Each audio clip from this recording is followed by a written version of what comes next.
about us learning our history as women. Yeah. And then also looking into our ancestors. Yeah. Do you have any resources that you can point one to?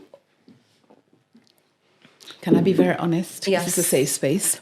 Absolutely. Right.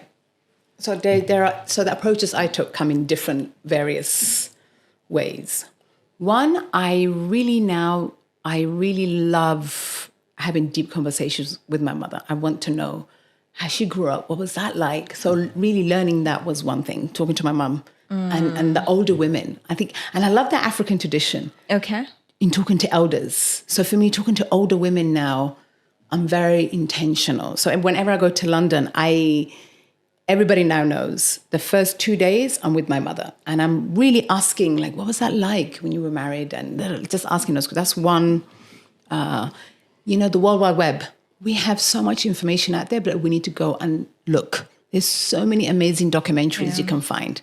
But the third one is in my therapeutic space. So I'm a big advocate of psychedelic therapy.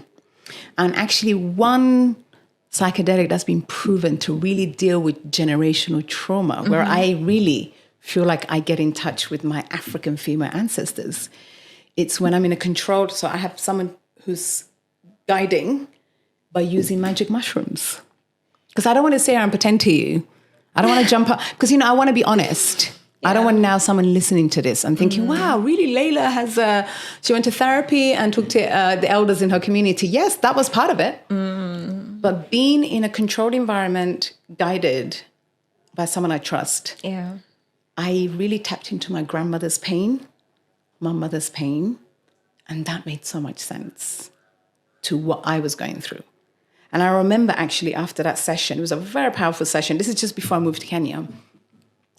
I realized, because I was walking around thinking I was this great mother, liberal mother who gave her daughter, the freedom. But I actually realized I was still projecting all the expectation my grandmother had of my mother had of me. And I apologized. To your daughter? To my daughter. And I said, now I know what I did to you. And we're going to take our time and doing that work.